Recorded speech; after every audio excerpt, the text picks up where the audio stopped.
میں ڈرنک نہیں کرتا فاروق، میں نے آج تک نہیں کی، پلیز۔ میں نے گلاس کو ہاتھ سے پیچھے کیا۔ اماں یار تم بھی لڑکیوں کی طرح شرماتے ہو، پیو مرد بنو۔ فاروق نے زبردستی کرنی چاہی۔ کہہ جو دیا نہیں پیتا اور نہ پیوں گا، ہٹاؤ اسے پیچھے، میں نے غصے سے کہا تو فاروق نے گلاس پیچھے کر دیا اور جہانگیر کہنے لگا چلو ایسے کرو، یہ جوس پی لو، یہ تو پی سکتے ہو نا؟ میں نے کہا ہاں بالکل یہ پی سکتا ہوں۔ میں نے جوس کا گلاس ایک گھونٹ میں ختم کیا، مگر 15 منٹ بعد میرا سر چکرانے لگا۔ سب کے چہرے ایک کے بجائے چار چار دکھائی دے رہے تھے۔ میرے سب دوست مجھ پہ ہنس رہے تھے۔ مجھے لگ رہا تھا میرا دم معاف ہونے لگا ہے۔ ایک تو رات مہندی کے ہنگامے نے جسم اور دماغ دونوں کو تھکا دیا تھا۔ میں دن بھر کی بھاگ دوڑ اور دوستوں کے ہنسی مذاق کے باعث شاید اتنا تھک گیا تھا کہ اب کھڑا ہونا مشکل لگ رہا تھا۔ میں چکراتے سر کے ساتھ اپنے کمرے میں آ گیا۔ سر بھاری تھا، آنکھیں بوجھل تھیں۔ میں نے لائٹ جلانے کی زحمت نہیں کی، مجھے اندھیرے میں سونے کی عادت تھی۔ چند قدم کے فاصلے پہ بستر تھا، میں نے خود کو اس پہ گرا دیا اور نیند نے مجھے فوراً اپنی لپیٹ میں لے لیا۔ ان دنوں ایک ہی نام میرے خوابوں میں بار بار آتا تھا، رامین، میری محبت۔ آج کل وہ خوابوں میں میرے اتنے قریب ہوتی کہ میں بے خود ہونے لگتا تھا۔ مجھے خود پہ حیرت ہوتی تھی، کبھی خوف بھی آتا تھا کہ یہ خواب کیوں اتنے شدید آنے لگے ہیں۔ شاید وہ میرے حواسوں پہ بہت زیادہ سوار ہو چکی تھی۔ اس رات بھی کچھ ایسا ہی ہوا تھا، شاید حد سے زیادہ تھکن تھی یا پھر وہ جوس جس کے ذائقے میں عجیب سی تلخی تھی، وہ دوستوں کی شرارت کا نتیجہ تھا۔ مجھے علم نہیں تھا کہ نیند کی شدت میں مجھے یوں لگا کہ جیسے کوئی نازک سا وجود میرے بازو کے قریب ہے۔ ایک کانپتی سی آواز لرزتی ہوئی میرے کانوں سے ٹکرائی۔ یہ آپ کیا کر رہے ہیں؟ پلیز پیچھے ہٹیں، مجھے ڈر لگ رہا ہے، چھوڑیں مجھے ارتضیٰ۔ میں حواس کھونے لگا تھا۔ مجھے لگا یہ رامین ہی ہے، وہی تصور، وہی خواب جو مجھے بے خود سا کر دیتا تھا۔ میں نے بے ساختہ اسے اپنے قریب کیا، اسے محسوس کرنے لگا۔ شاید جب انسان کی شادی قریب ہوتی ہے تو ایسے خواب انسان کو اچھے بھی لگتے ہیں اور بے خود بھی کر دیتے ہیں۔ مجھ پہ بے خودی چھانے لگی۔ میں رامین کو اپنے حصار میں بری طرح سے مقید کر چکا تھا۔ خواب تھا مگر حقیقت کے بے حد قریب لگ رہا تھا۔ میں اپنے جذبات کے ہاتھوں بے قابو ہونے لگا۔ رونے کی دبی دبی سسکیاں سنائی دینے لگیں۔ میرے اندر ایک کشمکش شروع ہو گئی، نیند، تھکن اور وہ بے نام سا نشہ۔ میں جذبات کے ہاتھوں بالکل بے قابو ہو چکا تھا۔ اچانک کمرے کے دروازے پہ زوردار دستک ہوئی۔ میں بری طرح سے چونکا۔ دماغ کا نشہ کچھ کم لگ رہا تھا، دل جیسے سینے سے باہر آ گیا ہو۔ میں نے پیچھے ہٹنے کی کوشش کی اور اس لمحے مجھے شدت سے یہ احساس ہوا کہ یہ کوئی تصور نہیں تھا۔ اندھیرے میں بھی ایک وجود حقیقت کی طرح میرے سامنے تھا جو رو رہا تھا۔ میں نے فوراً خود کو سنبھالا، بستر سے اٹھا اور دروازے کی طرف بڑھا۔ قدم لڑکھڑا رہے تھے، دماغ سن تھا۔ جیسے ہی میں نے دروازہ کھولا، سامنے امی کھڑی تھیں۔ ارتضیٰ تمہارے کمرے سے کسی لڑکی کے رونے کی آواز کیوں آ رہی ہے؟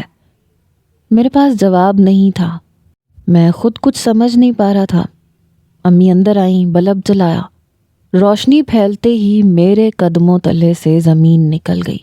بستر پہ شیزا بیٹھی رو رہی تھی، بدحواس۔ اس کی حالت ایسی تھی کہ میرا سانس رک گیا۔ اس کے کپڑے پھٹے ہوئے تھے، گردن پہ جا بجا سرخ نشان، بازو پہ ناخنوں کے نشان، بال الجھے ہوئے۔ میں پتھر کا ہو گیا۔ یہ کیا ہو گیا تھا؟ یہ سب کیسے؟ میرا دماغ ابھی بھی سائیں سائیں کر رہا تھا۔ شیزا اٹھ کے امی کے گلے لگ گئی، پھوٹ پھوٹ کے رونے لگی۔ روتے ہوئے وہ بس اتنا کہہ پائی کہ وہ سو رہی تھی اور رات کو ارتضیٰ بھائی آئے اور میرے ساتھ پتہ نہیں کیا کرنے لگے۔ مجھے ڈر لگ رہا ہے۔ الفاظ میرے کانوں میں گونج رہے تھے مگر سمجھ میں کچھ بھی نہیں آ رہا تھا۔ میں بار بار یہی کہہ رہا تھا کہ مجھے کچھ معلوم نہیں ہے، میں نے کچھ نہیں کیا، میں نے تو اسے دیکھا تک نہیں، لیکن میرے الفاظ خود مجھے جھوٹ لگ رہے تھے۔ کیونکہ رامین کے تصور میں نے بہت کچھ کر دیا تھا۔ امی میرے پاس آئیں اور ایک زوردار تھپڑ مجھے مارا۔ میں کچھ حواسوں میں آیا۔ کل تمہاری شادی ہے اور آج تم نے یہ کیا کیا ہے ارتضیٰ؟ یہ تم نے کیا کر دیا ہے؟ ان کی آواز کانپ رہی تھی۔ میرے بیڈ کی چادر گزری ہوئی رات کی کہانی چیخ چیخ کر سنا رہی تھی کہ مجھ سے کیا ہو چکا ہے۔ شور سن کر ابو آ گئے۔ پھر ایک ایک کر کے سب گھر والے، مہمان سب جمع ہو گئے۔ نظریں مجھ پہ تھیں، نفرت، حیرت۔ شیزا کی حالت دیکھ کے میرے چچا اور چچی بھی آ گئے۔ چچی کی چیخیں بلند ہو گئیں۔ چچا نے میرا گریبان پکڑ لیا، جھنجھوڑ دیا۔ کہنے لگے، ارتضیٰ میں تمہیں زندہ نہیں چھوڑوں گا۔ تم نے میری بچی کے ساتھ یہ کیا کیا ہے؟ وہ مجھے مارنے لگے۔ ابو نے ان کا ہاتھ نہیں روکا۔ میں خاموش تھا کیونکہ میرے پاس صفائی کے لیے الفاظ نہیں تھے۔ صرف یہ احساس تھا کہ مجھ سے بہت بڑی غلطی ہو چکی ہے، چاہے انجانے میں ہوئی ہے۔ میں بار بار یہی کہتا رہا کہ میں ہوش میں نہیں تھا، مجھے کچھ یاد نہیں ہے، میں نے جان بوجھ کے کچھ نہیں کیا۔ چچا خدا کے لیے مجھ پہ یقین کریں، میں شیزا کو بہن سمجھتا ہوں۔ مگر سچ یہ تھا کہ اس نیند اور نشے کے بیچ میں نے شیزا کو نرمین سمجھ لیا تھا۔ خدا کی قسم مجھے بالکل نہیں پتا، مگر چچا نے مجھے بہت مارا۔ روتے ہوئے اپنا بھی سر پیٹنے لگے، رونے لگے۔ میری چچی شیزا کو ساتھ لگائے روئے جا رہی تھیں۔ مجھے سمجھ نہیں آ رہا تھا کہ یہ میں نے کیا کر دیا۔ جو ہوا تھا اس میں میرا بھی کوئی قصور نہیں تھا، کم از کم میں خود کو بے قصور ہی سمجھتا تھا۔ مگر میری بات پہ یقین کون کرتا؟ کسی نے بھی میری ایک نہ سنی۔ مجھے بہت مارا گیا، اتنا مارا گیا کہ میرا چہرہ جگہ جگہ سے زخمی ہو گیا۔ آنکھوں کے نیچے نیلاہٹ تھی، ہونٹ پھٹے ہوئے تھے اور جسم کئی حصے درد سے چور تھا۔ ابو شدید غصے میں تھے۔ چچی اپنی بیٹی شیزا کو لے کر اپنے کمرے میں چلی گئیں۔ یہ بات آگ کی طرح پھیل چکی تھی۔ صبح تک خانزادہ محل میں رونق ہونی چاہیے تھی، مگر اداسی چھائی ہوئی تھی۔ رامین میری دور کی کزن تھی اور بڑی مشکلوں سے جا کے ہماری شادی طے ہوئی تھی۔ سب کچھ بڑی مشکل سے سیٹ ہوا تھا، مگر اس ایک رات نشے اور بے خبری میں ہونے والے واقعے نے سب کچھ برباد کر دیا تھا۔ میں نے چچا کو روتے ہوئے دیکھا۔ وہ کہہ رہے تھے، میں اسے معاف نہیں کروں گا بھائی صاحب، میری بچی کے ساتھ جو ہوا ہے وہ ظلم ہے، میں اسے پولیس کے حوالے کروں گا، اسے چھوڑوں گا نہیں۔ ابو نے جواب دیا، غفران، اس طرح تمہاری اپنی بیٹی کی بدنامی ہو جائے گی۔ ایسے کرتے ہیں کہ ارتضیٰ کا نکاح شیزا سے کروا دیتے ہیں۔ یہ سنتے ہی میرے ہوش اڑ گئے تھے۔ میں نے پچھلے 3 سال سے رامین کو چاہا تھا، ٹوٹ کر چاہا تھا۔ میں نے فوراً انکار کر دیا۔ میں نے کہا، نہیں، میں شیزا سے نکاح نہیں کروں گا۔ اگر مجھے جیل بھیجنا ہے تو بھیج دیں، چچا آپ مجھے جیل بھیج دیں۔ میں نے کچھ بھی جان بوجھ کے نہیں کیا، جو کچھ بھی ہوا ہے اس میں میرا کوئی قصور نہیں ہے۔ فری نے کیوں شیزا کو میرے کمرے میں سونے کے لیے بھیجا تھا؟ مجھے کیا معلوم تھا کہ وہ وہاں ہے؟ میرے دوستوں نے جوس میں شاید شراب ملا کے دی تھی، مجھے کوئی ہوش نہیں تھا۔ یہ سننا تھا کہ ابو نے ایک اور تھپڑ میرے منہ پہ مارا۔ ان کی آواز کانپ رہی تھی مگر غصہ صاف چھلک رہا تھا۔ تو ایسے دوست تم نے کیوں پال رکھے ہیں جو تمہیں جوس میں شراب ملا کے دیتے ہیں؟ نشے میں تم نے کیا کیا ہے؟ تمہیں احساس تک نہیں ہے، اور اب ہوش میں آ کے تم یہ سب کہہ رہے ہو؟ ایک لڑکی کی زندگی برباد کر کے میں تمہاری شادی رامین سے کروا دوں؟ تمہیں ذرا بھی احساس نہیں ہے کہ تم نے کیا کیا ہے؟ بجائے پشیمان ہونے کے، معافی مانگنے کے اور تلافی کی بات کرنے کے تم اکڑ رہے ہو۔ میں نے کہا، ابا میں رامین سے بہت محبت کرتا ہوں، میں اسے کبھی نہیں چھوڑ سکتا۔ انہوں نے کہا کہ ہم نے ساری بات رامین کے گھر والوں سے کی ہے، انہوں نے صاف انکار کر دیا ہے، ایسے لڑکے سے وہ اپنی بیٹی کی شادی نہیں کریں گے۔ آج تمہاری شادی رامین سے نہیں ہو رہی، تمہارا نکاح بڑی سادگی سے شیزا سے ہوگا، اور اگر تم نے انکار کیا تو میں خود تمہیں پولیس کے حوالے کروں گا، پھر تم جانو اور تمہاری سزا۔ میں نے پھر کہا، میں یہ نکاح نہیں کر سکتا، شیزا مجھ سے بہت چھوٹی ہے۔ امی یہ سن کے روتی ہوئی میرے پاس آئیں اور یکے بعد دیگرے کئی تھپڑ میرے منہ پہ مار دیے۔ تمہیں پتہ ہے وہ تم سے کتنی چھوٹی ہے، اور اس کے ساتھ یہ سب کچھ کرتے ہوئے تمہیں شرم نہیں آئی؟ میں نے بس اتنا کہا، امی میں نشے میں تھا، مجھے ہوش نہیں تھی، خدا کے لیے مجھے اتنی بڑی سزا نہ دیں۔ میں بھی رو رہا تھا۔ انہوں نے بات کاٹ دی، نشے میں تھے تو کیوں تھے؟ قصور تمہارا ہے، ہم ان ماں باپ میں سے نہیں ہیں جو اپنے بچوں کے کرتوتوں پہ پردہ ڈالیں۔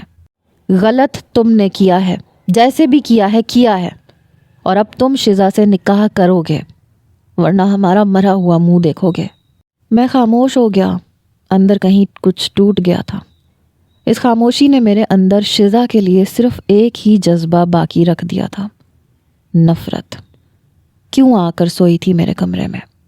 کیا صرف میری غلطی سب کو نظر آ رہی تھی؟ بہرحال شام کو میرا نکاح شزا سے کر دیا گیا۔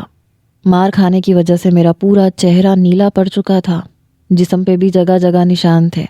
دوسری طرف شزا روئے جا رہی تھی، اس کے وجود پہ بھی ناخنوں کی خراشوں کے نشان تھے۔ وہ سوچ بھی نہیں سکتی تھی کہ جسے وہ کل تک ارتضیٰ بھیا کہتی تھی، آج اس سے اس کا نکاح ہو جائے گا۔ میں اور شزا، ہم دونوں کزنز تھے، ایک ہی گھر میں رہتے تھے۔ شزا غفران چچا کی سب سے بڑی بیٹی تھی۔ ان کی شادی دیر سے ہوئی تھی اور بیٹی بھی شادی کے 10 سال بعد نصیب ہوئی تھی۔ بڑے لاڈوں سے پالی گئی تھی۔ صرف غفران چچا ہی نہیں، ابو بھی اسے بہت چاہتے تھے۔ ہم 2 بھائی تھے، بڑا بھائی ذوالقرنین جو شادی کے فوراً بعد دبئی شفٹ ہو گیا تھا، اور میں جو زیادہ تر دوستوں میں وقت گزارتا تھا۔ اس لیے دونوں گھروں کی رونق شزا ہی تھی۔ اکثر وہ گھر پہ ہی رہتی تھی۔ میں آفس سے آتا تو کہتی، ارتضیٰ بھیا میرے لیے چاکلیٹ لے کر آئے ہو؟ میں ہنستے ہوئے کہتا، ہاں گڑیا لے کے آیا ہوں، اور جیب سے نکال کے اسے دے دیتا۔ تھینک یو بھیا۔ ہم دونوں کے گھر برابر برابر میں ہی تھے۔ رامین شزا کی خالہ زاد کزن تھی۔ ایک بار شزا کے گھر رہنے آئی تو وہیں میری ملاقات رامین سے ہوئی۔ پہلی نظر میں ہی وہ مجھے بہت اچھی لگی۔ پھر میں بہانے سے غفران چچا کے گھر آنے لگا۔ کبھی کہتا کہ شزا نے گول گپے منگوائے تھے اس لیے لے کے آیا ہوں۔ شزا مجھے گھور کے دیکھتی اور کہتی، میں نے تو نہیں منگوائے۔ میں آنکھ دبا کے اسے چپ رہنے کا اشارہ کرتا۔ اصل میں سب کچھ رامین کے لیے ہوتا تھا۔ میں بہانے بنا کے شزا کو چائے بنانے بھیج دیتا اور خود رامین سے باتوں میں لگ جاتا۔ اس وقت رامین کے گھر والے عمرے پہ گئے ہوئے تھے، اس لیے وہ اپنی خالہ کے پاس تھی۔ پہلی بار اس نے مجھے اس وقت ڈانٹا جب میں نے اپنی محبت کا اظہار اس سے کیا۔ اس نے کہا، میں پہلے سے منگنی شدہ ہوں، آپ کو شرم آنی چاہیے ایسی باتیں کرتے ہوئے۔ مجھے اس کی منگنی کا علم نہیں تھا، مگر تب تک میں محبت میں بہت آگے بڑھ چکا تھا۔ میں نے کہا، نرمین میں تمہارے بغیر نہیں رہ سکتا۔ اس نے مجھے تھپڑ مارا، مگر میں باز نہیں آیا۔ آخر ایک دن وہ بھی میری محبت کی قائل ہو چکی تھی۔ سب سے بڑا مسئلہ اس کی منگنی کا تھا۔ اس کے والدین واپس آئے تو وہ اپنے گھر چلی گئی۔ میں چچا کے پاس بیٹھ کے منت سماجت کرتا رہا کہ وہ اس کا رشتہ مانگ لے۔ وہ کہتے رہے کہ منگنی ہو چکی ہے، مگر میں یہی کہتا رہا کہ منگنی کوئی پائیدار رشتہ تو نہیں ہے۔ میں نے اصرار کیا، چچی نے بھی مدد کی۔ کئی مہینوں بعد وہ مانے اور ہماری منگنی ہو گئی، مگر شرط یہ تھی کہ میں کاروبار میں سنجیدہ ہو جاؤں۔ میں نے محنت کی، مگر دوستوں میں اٹھنا بیٹھنا جاری رہا۔ گھر آتا تو پھر دوستوں کے پاس چلا جاتا۔ کبھی شزا سے کہہ دیتا کہ تمہاری رامین آپی مجھ سے ناراض ہیں، میری صلح کروا دو۔ وہ معصومیت سے رامین کو فون کر کے کہتی، چھوڑے نا رامین آپی، بھائی سے صلح کر لیں۔ دیکھے نا کتنے اداس ہیں، اتنا سا منہ نکلا ہوا ہے، کل سے کچھ نہیں کھایا میرے بھیا نے۔ وہ اس معاملے میں میرا پورا ساتھ دیتی تھی۔ رامین کہتی تھی، تم اپنے بھیا کی زیادہ سگی نہ بنا کرو، اور میں ہنسنے لگتا۔ میری گڑیا ہے یہ، چھوٹی سی پیاری سی گڑیا، میں لاڈ سے کہتا تھا۔ مگر یہ نہیں پتا تھا کہ وہی گڑیا جو ہر فنکشن میں آگے آگے ہوتی تھی، آج میری بیوی بن چکی ہے۔ اور میری شادی پہ دبئی سے ذوالقرنین اور اس کی بیوی فریبی آ چکے تھے۔ اب تو ان کے 2 چھوٹے چھوٹے بچے بھی تھے۔ شزا کا وقت زیادہ تر انہی بچوں کے ساتھ کھیلنے کودنے میں گزرنے لگا تھا۔ وہ ان سے بے حد پیار کرتی تھی، شاید اس لیے بھی کہ اس کا اپنا کوئی چھوٹا بہن بھائی نہیں تھا۔ مہندی کے فنکشن میں سب سے زیادہ وہی ڈانڈیوں پہ ڈانس کر رہی تھی، ہنستی، تالیاں بجاتی، سب کو خوش کرتی۔ اور پھر جب تھک کے سونے کا وقت آیا تو اس نے اپنی ماں سے کہا کہ گھر چلیں، اسے اپنے کمرے میں ہی نیند آتی ہے، سب کے ساتھ سونے میں اسے الجھن محسوس ہوتی ہے۔ مگر ابو نے غفران چچا کو یہیں روک لیا تھا۔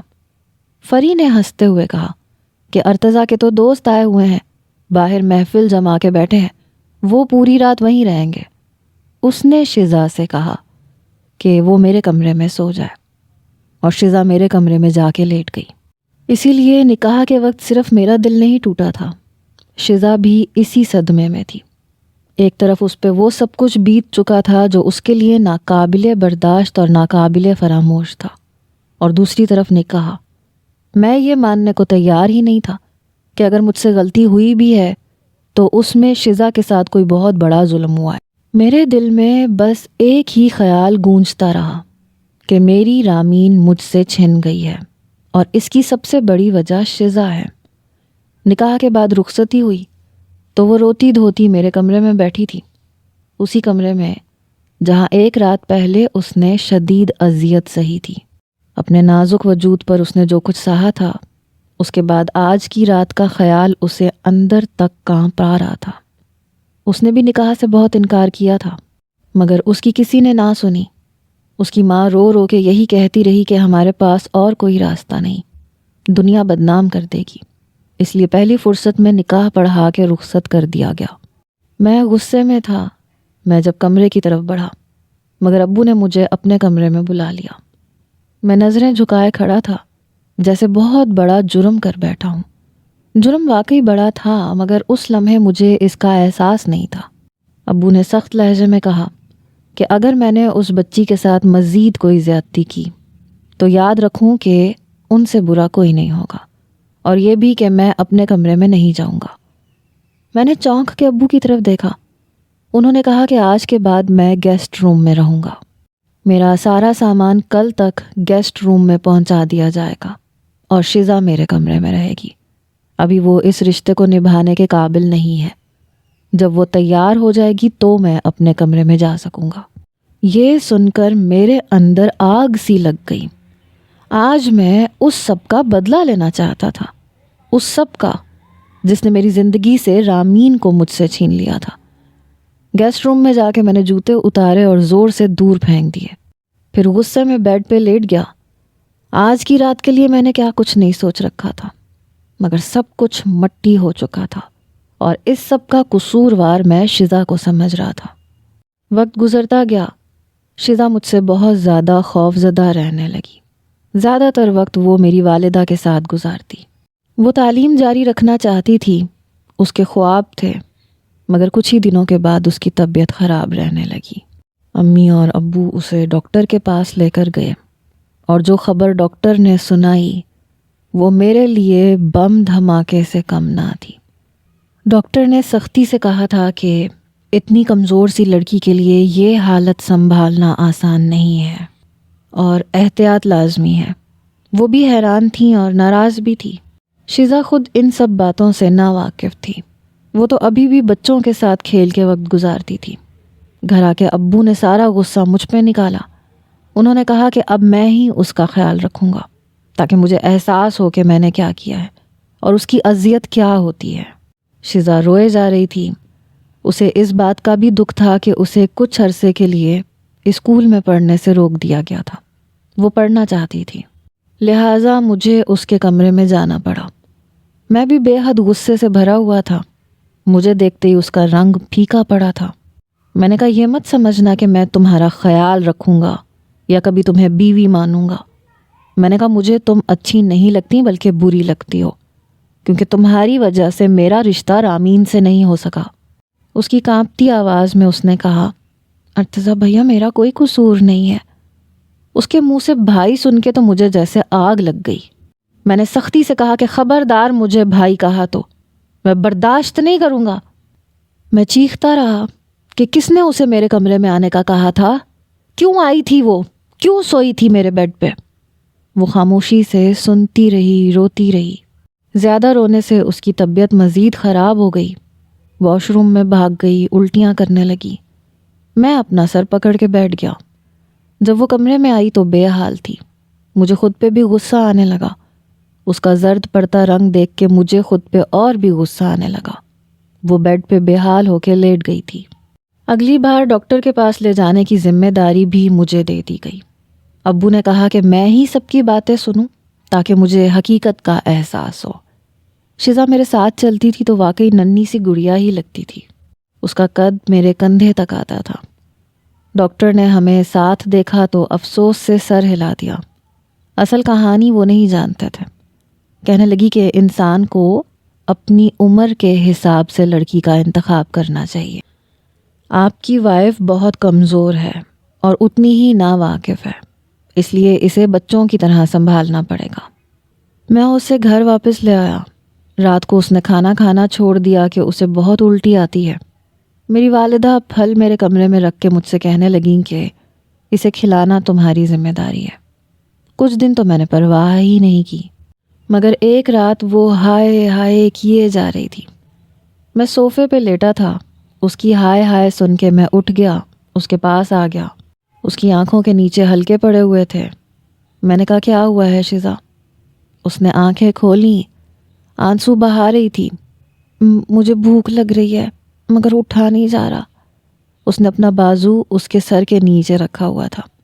میں نے اسے اٹھنے میں مدد کی۔ وہ روئے جا رہی تھی۔ میں نے سیب کاٹ کے دیا۔ میں نے کہا کھاؤ اسے۔ کہنے لگی پھر سے الٹی ہو جائے گی۔ میں نے کہا رو کیوں رہی ہو؟ جب ہو جائے گی تو ہو جائے، تمہارے رونے سے مسئلہ حل تو نہیں ہو جائے گا۔ میں اس وقت کوفت کا شکار تھا۔ کہنے لگی مجھے ڈر لگ رہا ہے، مجھے ایسا کچھ بھی پیدا نہیں کرنا۔ پتہ نہیں کیوں مجھے اسے دیکھ کے افسوس ہو رہا تھا، اپنے اوپر غصہ بھی آ رہا تھا اور اپنے دوستوں سے مجھے نفرت ہو رہی تھی، جن کی ایک شرارت نے مجھے کہیں کا نہیں چھوڑا تھا۔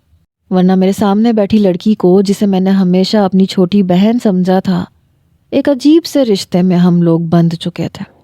اگر میں قصوروار نہیں تھا تو قصوروار تو وہ بھی بالکل بھی نہیں تھی۔ پتہ نہیں کیوں مجھے اس سے بے حد ہمدردی سی محسوس ہونے لگی۔ میں اس کے برابر میں بیٹھ گیا۔ اپنا ہاتھ پھیلا کے جیسے ہی میں نے اسے اپنے ساتھ لگایا، وہ بدک کے پیچھے ہٹی۔ نہیں پلیز میرے پاس مت آئیے گا، مجھے آپ سے ڈر لگتا ہے۔ اس کا رنگ ایسے اڑا جیسے میں کوئی انسان نہیں کوئی اور چیز ہوں۔ میں اس کی کیفیت کو سمجھ پا رہا تھا۔ اس نے شاید کبھی یہ سوچا بھی نہیں ہوگا کہ جو کچھ اس کے ساتھ ہوا تھا۔ میں نے کہا نہیں میں تمہارے پاس نہیں آتا، اچھا یہ سیب کھا لو۔ پھر میں اس کی میڈیسن دیکھنے لگا۔ اس میں جو الٹی کی گولی تھی وہ میں نے اسے کھلائی، سیب کھلایا۔ اس سے پوچھنے لگا کہ اس کا کیا کھانے کو جی چاہتا ہے۔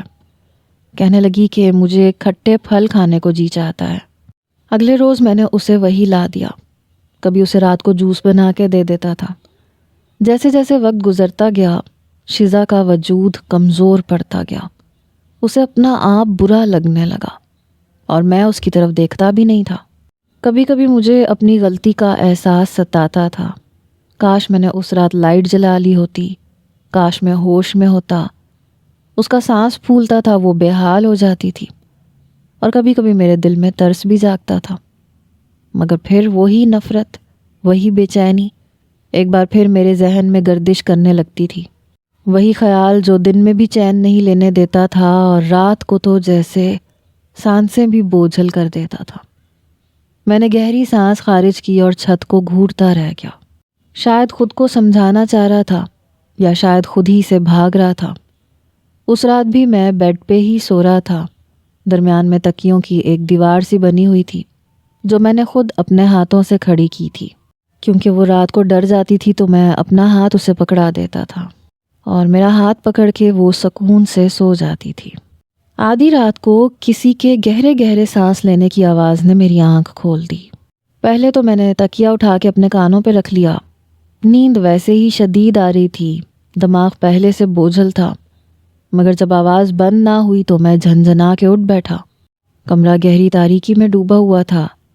تبھی دبی دبی سسکیوں اور بے ترتیب سانسوں کی آواز سن کے میرا دل ایک لمحے کو دھک سے رہ گیا۔ میں گھبرا سا گیا۔ فوراً لیمپ آن کیا اور قدرے غصے سے کہا، اف ہو کیا ہے تمہیں؟ یہ کیا عجیب عجیب سی آوازیں نکال رہی ہو؟ مگر اگلے ہی لمحے جو منظر میری آنکھوں کے سامنے تھا، اس نے میرے سارے الفاظ میرے گلے میں ہی دبا دیے۔ شزا اتنی شدید سردی کے باوجود پسینے میں شرابور تھی۔ اس کا پورا وجود بھیگا ہوا تھا، چہرہ سرخ ہو رہا تھا اور وہ گہری گہری سانسیں لے رہی تھی۔ اس حالت میں اسے دیکھ کے میں خود بھی ایک لمحے کو گھبرا گیا۔ میں فوراً اٹھا، اس کی طرف بڑھا، اس کے کندھے تھام کے کہا، کیا ہوا ہے تمہیں شزا؟ تمہاری طبیعت تو ٹھیک ہے نا؟ اچانک اس کا وجود ٹھنڈا پڑنے لگا۔ میں گھبرا گیا، فوراً پانی لا کے اسے پلایا۔ شزا نے کمزور سی گرفت سے میرا ہاتھ پکڑ لیا۔ وہ کچھ کہنا چاہتی تھی مگر الفاظ اس کے ہونٹوں تک آ کر رک رہے تھے۔ اس کی یہ حالت دیکھ کر میرا دل بری طرح سے دہل گیا تھا۔ میں فوراً کمرے سے باہر بھاگا، سیدھا امی کے کمرے کی طرف جا کے دروازہ کھٹکھٹانے لگا۔ آدھی رات کو یوں مجھے پریشان حالت میں دیکھ کے وہ بھی گھبرا گئیں۔ دروازہ کھلتے ہی امی نے فکر مند لہجے میں پوچھا، کیا ہو گیا بیٹا، سب خیریت تو ہے؟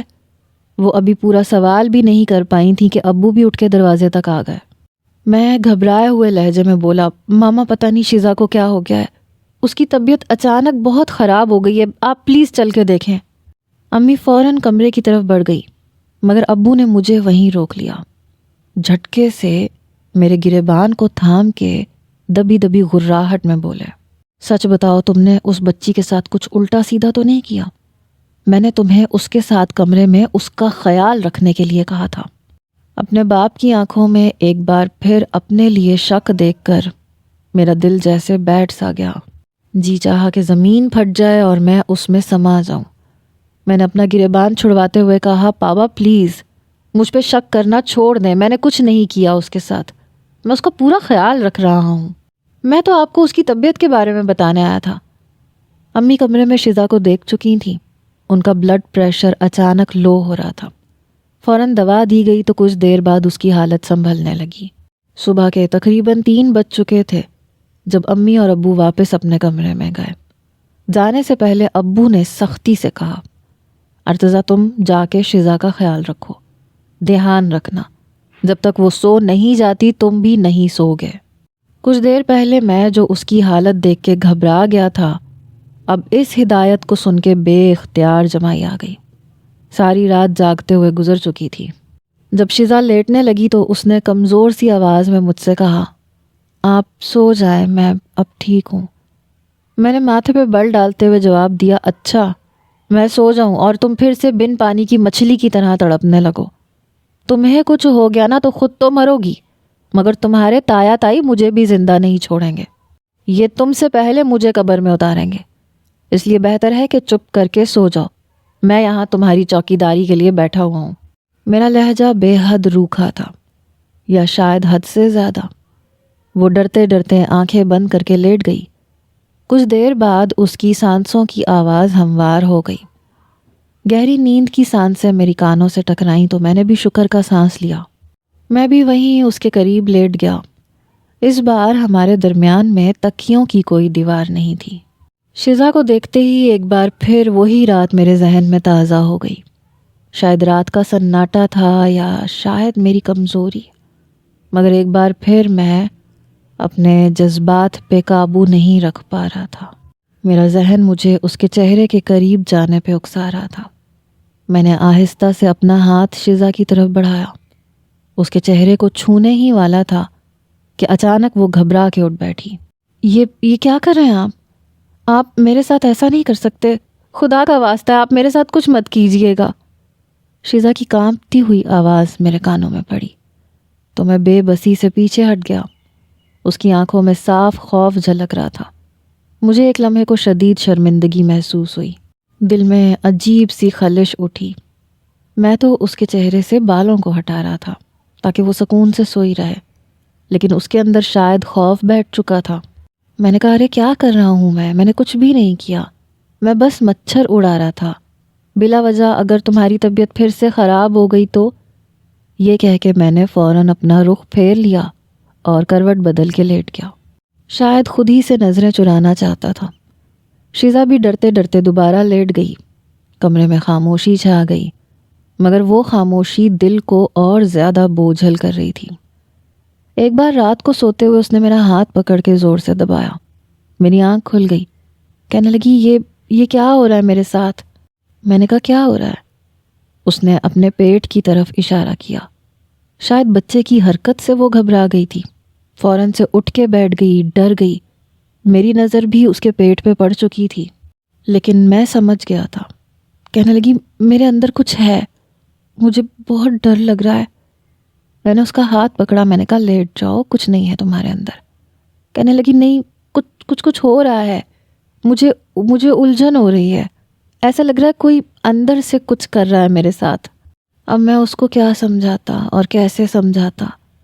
میں نے اسے تکیے پہ لیٹنے کے لیے کہا اور اپنا کپکپاتا ہاتھ اس کے پیٹ پہ رکھ دیا۔ وہ بری طرح سے گھبرائی۔ اس سے پہلے کہ میرا ہاتھ جھٹکتی میں نے کہا تمہیں سکون چاہیے نا؟ اس نے ڈرتے ہوئے اسبات میں سر ہلایا۔ میں نے کہا دیکھو میں تمہارے ساتھ ایسا ویسا کچھ بھی نہیں کروں گا جیسا اس رات میں نے غلطی سے کر دیا تھا۔ یہ کہتے ہوئے میں اسے قریب کر چکا تھا۔ اس کا سارا فوکس بچے یا بچی کی حرکت کی طرف تھا، اس لیے وہ مجھے پیچھے نہیں دھکیل پائی۔ میرے بازو پہ سر رکھ کے اس نے آنکھیں بند کر لیں۔ آہستہ آہستہ میں اسے سمجھانے لگا، لیکن خوف کے مارے اس کے ہاتھ میرے ہاتھوں میں کپ کپا رہے تھے، پورا وجود کانپ رہا تھا۔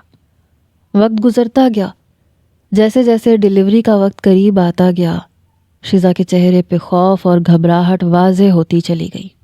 وہ اکثر خاموش رہنے لگی تھی، جیسے خوف کھا رہی ہو۔ اس دن بھی وہ کمرے میں چپ چاپ بیٹھی دیوار کو گھور رہی تھی۔ میں کمرے میں آیا تو اس کی اس کیفیت کو دیکھ کے کہا شیزا میرے کپڑے نکال دو، مجھے باہر جانا ہے۔ مگر وہ جیسے سن ہی نہیں رہی تھی۔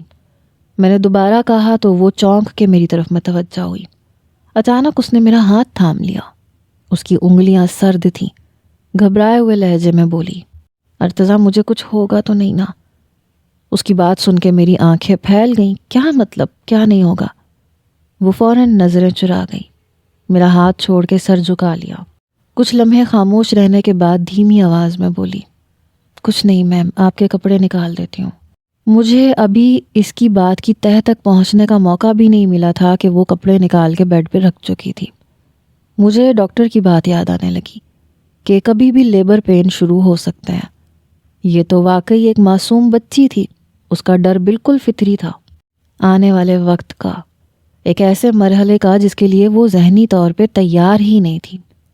میں اسے کیسے یقین دلاتا؟ کون سے الفاظ ڈھونڈتا جن سے کہہ پاتا کہ کچھ نہیں ہوگا، کہ وہ اس مرحلے سے آسانی سے گزر جائے گی؟ میرے پاس کوئی جواب نہیں تھا۔ اور پھر وہ رات بھی آ گئی جب اچانک شیزا کی طبیعت بہت زیادہ خراب ہو گئی۔ میں اور امی فوراً اسے ہسپتال لے گئے۔ ڈاکٹر کی باتیں سن کے دل دہل گیا۔ وہ کہنے لگی کہ شیزا کا بی پی بہت لو ہے، اس کی حالت کافی خراب ہے، آپ سب لوگ دعا کریں۔ شیزا کی دل خراش چیخیں میرے کانوں میں گونج رہی تھیں۔ یہ پہلا موقع تھا جب اس حادثے کے بعد میرا دل واقعی اس کے لیے تڑپ کے رہ گیا تھا۔ جو بھی تھا وہ میرے بچے کو اس دنیا میں لانے والی تھی۔ کچھ دیر بعد ڈاکٹر باہر آئی۔ میرا دل زور زور سے دھڑک رہا تھا۔ مبارک ہو، ماں اور بچہ دونوں خطرے سے باہر ہیں۔ یہ ہمارے لیے ابھی تک کے مشکل ترین کیسز میں سے ایک تھا، مگر اللہ نے کرم کیا۔ اسی لمحے نرس ایک بچے کو گود میں لیے باہر آئی اور لا کے میرے ہاتھوں میں دے دیا۔ میں نے بچے کو دیکھا تو بے اختیار میرے چہرے پہ مسکراہٹ آ گئی۔ امی نے فوراً 5,000 کے 2 نوٹ نکال کے بچے کا صدقہ دیا اور اسے سینے سے لگا کے روتی رہی۔ شیزا کے والدین بھی آ چکے تھے، سب خوش تھے، میں بھی خوش تھا، مگر دل کے کسی کونے میں پھر وہی خیال سر اٹھانے لگا، کاش یہ سب حادثاتی نہ ہوتا، کاش میری من چاہی زندگی ہوتی تو شاید آج یہاں جشن کا سما ہوتا۔ کچھ دن بعد شیزا گھر آ گئی، مگر وہ بہت کمزور ہو چکی تھی۔ ڈاکٹر نے خاص خیال رکھنے کی ہدایت کی تھی۔ پہلی بار جب اس نے بچے کو گود میں لیا تو بہت بری طرح گھبرا گئی۔ بچے کو گود میں لٹا کے کبھی امی کو دیکھتی، کبھی مجھے، کبھی بچے کو۔ یہ کتنا چھوٹا ہے امی، اس کے ہاتھ کتنے ننھے ہیں، مجھے ڈر لگ رہا ہے کہیں یہ مجھ سے گر نہ جائے۔ اس کی والدہ مجھے دیکھنے لگی۔ میں خود ایک عجیب سی کیفیت میں مبتلا تھا۔ اتنے میں بچہ رونے لگا۔ بیٹا بچے کو سینے کے قریب کرو، وہ تمہاری خوشبو محسوس کرے گا، اسے بھوک لگی ہے اور اس کی غذا تم ہی دے سکتی ہو۔ یہ کہتے ہوئے وہ خود بھی ہچکچائی۔ شزا کا چہرہ سرخ ہو گیا، آنکھوں میں آنسو آ گئے۔ ماما میں یہ سب کیسے کر سکتی ہوں؟ یہ بچہ تو مجھ سے سنبھل ہی نہیں رہا، میں اس کی ماں کیسے بنوں گی؟ امی اور چچی نے اسے فوراً تسلی دی، فکر مت کرو، ہم ہیں نا، جب تک تم تیار نہ ہو بچے کو فیڈ کروانے کی بھی ضرورت نہیں، ہم اسے ڈبے کا دودھ دے دیں گے۔ وقت گزرتا گیا، میں اور امی شزا کا بہت خیال رکھتے رہے۔ اس کی طبیعت کافی بہتر ہو گئی تھی۔ امی زیادہ تر وقت اپنے پوتے کے ساتھ رہتی، شزا خوش ہوتی، اس کے گال چومتی، کھلونے پکڑ کے خود کھیلنے لگتی۔ بعض اوقات بچہ روتا تو اس سے چپ نہیں کرتا تھا، تو وہ بھی اس کے ساتھ رونا شروع کر دیتی تھی۔ مگر آہستہ آہستہ امی کو محسوس ہوا کہ شزا بھی ماں ہونے کی ذمہ داری کو سنجیدگی سے نہیں لے رہی۔ ایک دن امی نے سخت لہجے میں کہا، شزا میں مانتی ہوں تمہاری عمر کم ہے، مگر یہ تمہاری اولاد ہے، اب رات کو یہ بچہ تمہارے پاس سوئے گا۔ وہ گھبرا گئی، لیکن بچے کو اٹھا کے کمرے میں لے آئی۔ میں بیڈ پہ نیم دراز تھا، اس کی گود میں بچے کو دیکھ کر کہا، ہادی کو اس وقت کمرے میں کیوں لے آئی ہو؟ یہ سونے کا وقت ہے، کھیلنے کا نہیں ہے، امی کے پاس چھوڑ کے آؤ اسے۔ وہ ہچکچاتے ہوئے بولی، تائی نے کہا ہے اب یہ رات کو میرے ہی پاس سوئے گا۔ میں پہلے حیران ہوا، پھر کمفرٹر اوڑھ کے لیٹ گیا۔ شزا بچے کو اپنے پہلو میں لٹا کے لیٹ تو گئی، مگر نیند اسے کہاں آنی تھی۔ اسے ہر لمحہ یہی خوف تھا کہ کہیں وہ بچے پہ نہ لیٹ جائے۔ رات کے پچھلے پہر ہادی رونے لگا، اس کا رونا پورے گھر میں گونجنے لگا۔ میری نیند خراب ہوئی تو میں جھنجھلا کے بولا، اسے چپ کرواؤ شزا، مجھے صبح آفس جانا ہے، ضروری میٹنگ ہے میری، ایک بچہ نہیں تم سے سنبھالا جاتا۔ وہ گھبرا کے بولی، میں چپ کروا رہی ہوں مگر نہیں ہو رہا، میں کیا کروں؟ اس لمحے نہ جانے کیوں میرے دل میں اس کے لیے ترس جاگ اٹھا۔ میں اٹھ کے بیٹھ گیا، اس کی گود سے ہادی کو لے لیا، آہستہ آہستہ جھولا جھلانے لگا۔ وہ چپ ہو گیا۔ دیکھو چپ ہو گیا نا، ایسے کرو گی تو ہو جائے گا، جب تم خود رونا شروع کر دیتی ہو تو ایسے نہیں ہوتا نا۔ شزا پر وقت سے پہلے بہت بڑی ذمہ داری آن پڑی تھی، اور شاید اب مجھے بھی یہ ماننا پڑ رہا تھا۔ رات کو ہادی کو میں سنبھالتا تھا، کیونکہ وہ اسے گود میں بھی ٹھیک سے نہیں پکڑ پاتی تھی۔ دھیرے دھیرے شزا کو بچہ سنبھالنا آ ہی گیا، لیکن ادھر والد کے ایک دوسرے حکم نے تو جیسے مجھے بوکھلا کے رکھ دیا۔ کہنے لگے کہ شزا اپنی پڑھائی مکمل کرے گی، اور ہادی کو دن میں تمہاری والدہ سنبھالیں گی اور رات کو تم۔ اور یہ سن کے میں کہنے لگا، بابا یہ کیسے ممکن ہے؟ مجھے آفس جانا ہوتا ہے، رات کو سوؤں گا نہیں تو صبح کس طرح سے مینج کروں گا؟ وہ کہنے لگے، یہ تم جانتے ہو کہ تم کیسے کرو گے اور کیسے نہیں۔ بہرحال شزا کا دوبارہ سے داخلہ کروا دیا گیا۔ اس نے 9th کی، میٹرک کیا، اس کے بعد انٹر کیا۔ ان 4 سالوں میں ہادی کو میں نے ہی سنبھالا، لیکن جب وہ کالج سے واپس آتی تھی تو ہادی کو میری والدہ سے پکڑ لیتی تھی، پیار بھی کرتی تھی۔ ویسے بھی وہ 4 سال کا ہو گیا تھا، اب اس کے ساتھ اکثر کبھی کبھی لان میں فٹ بال کھیلتی نظر آتی، کبھی بیٹ بال کھیلتی۔ آج ایک طویل عرصے کے بعد اس نے خود پہ ذرا سا دھیان دیا تھا۔ فریش ہو کے اس نے اپنے بال کھولے، گلابی رنگ کا فراک پہنا، لبوں پہ ہلکی سی لپسٹک لگائی۔ میری والدہ کے کہنے پہ اس نے چہرے پہ معمولی سا میک اپ کیا اور پھر ہادی کو خود تیار کیا۔ ہادی اس کا بیٹا کم اور چھوٹا بھائی زیادہ لگ رہا تھا۔ آج میں معمول سے ہٹ کے جلدی گھر آ گیا۔ جیسے ہی میں گھر میں داخل ہوا تو شزا لان میں پودوں کو پانی دے رہی تھی۔ ایک لمحے کو مجھے جھٹکا سا لگا، میں وہیں رک گیا، نظریں ہٹ ہی نہیں پا رہی تھیں۔ نہ جانے کب قدم خود بخود اس سمت اٹھنے لگے۔ جب شزا کی نظر مجھ پہ پڑی تو گھبرا گئی، فوراً دوپٹہ سر پہ رکھ لیا، کہنے لگی، آپ بہت جلدی آ گئے آج۔ مگر میں تو اس کے وجود میں کہیں کھو چکا تھا۔ 4 سالوں پہلے وہ اب کہیں زیادہ صحت مند لگ رہی تھی، اس کے گال سرخ، چہرہ نرم، وہ جیسے وقت کے ساتھ اور بھی حسین ہو گئی تھی۔ میری نظریں اس سے ہٹنے کا نام ہی نہیں لے رہی تھیں۔ نہ جانے میرے دل میں کیا خیال آیا، شاید اب مجھے یہ مان لینا چاہیے تھا کہ شزا میری بیوی ہے، میرے لیے حلال ہے، اب جو بھی ہے میری زندگی اس کے ساتھ جڑ چکی ہے، شاید یہی ہماری قسمت تھی۔ میں نے پاس جا کے ایک گلاب کا پھول توڑا اور اسے اس کی طرف بڑھا دیا۔ میں دیکھ رہا ہوں دن بدن تم اور خوبصورت ہوتی جا رہی ہو۔ میرے یہ کہنے پہ شزا کی رنگت سرخ ہو گئی۔ وہ گھبرا گئی، اس کے ہاتھ کانپ رہے تھے جب اس نے وہ پھول پکڑا، اور اگلے ہی لمحے گھبرا کے اندر کی طرف بھاگ گئی۔ اسے یوں جاتے دیکھ کے میرے لبوں پہ ہلکی سی مسکراہٹ آ گئی۔ میں لان میں ہی ہادی کو اٹھا کے بیٹھ گیا، امی کے ساتھ باتیں کرتا رہا۔ آج میرا موڈ واقعی اچھا تھا۔ آج کا سارا کھانا بھی شزا نے خود بنایا تھا۔ میں جس طرح بار بار اسے دیکھ رہا تھا، اس کے لیے سکون سے کھانا کھانا بھی مشکل ہو گیا تھا۔ شاید اس کی چھٹی حس نے اسے پہلے ہی خبردار کر دیا تھا۔ رات کو جب وہ کمرے میں آئی تو میں بھی جلدی آ گیا، مگر سامنے کا منظر دیکھ کر جیسے میرے جذبات پہ پانی پھر گیا۔ وہ ہادی کو سینے سے لگائے سو چکی تھی، یا شاید سونے کی اداکاری کر رہی تھی۔ میں خاموشی سے کپڑے بدل کے اس کے پاس لیٹ گیا۔ اس کی آنکھوں کی پتلیاں مسلسل ہل رہی تھیں۔ میں سمجھ گیا کہ وہ سوئی نہیں ہے۔ درمیان میں ہادی سو رہا تھا۔ میں نے اپنا ہاتھ سر کے نیچے رکھا اور شزا کو دیکھتا رہا۔ شاید وہ محسوس کر چکی تھی۔ آج کمرے کی لائٹ بند کرنے کی بھی ضرورت نہیں پڑی۔ اس کی پلکیں ہلکی ہلکی لرز رہی تھیں۔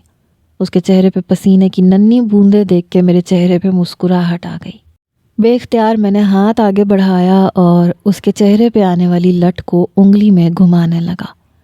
یہ محسوس کرتے ہی شزا گھبرا گئی۔ فوراً آنکھیں کھول کے پیچھے ہٹی۔ یہ آپ کیا کر رہے ہیں؟ میں نے فوراً ہادی کو گود میں لے کے اپنی طرف لٹا دیا، اس پہ کمفرٹر درست کیا اور خود شزا کے قریب لیٹ گیا۔ اس کا ہاتھ تھام لیا۔ وہ کانپ رہی تھی۔ دور ہو جائیں پلیز، میرے قریب کیوں آ رہے ہیں؟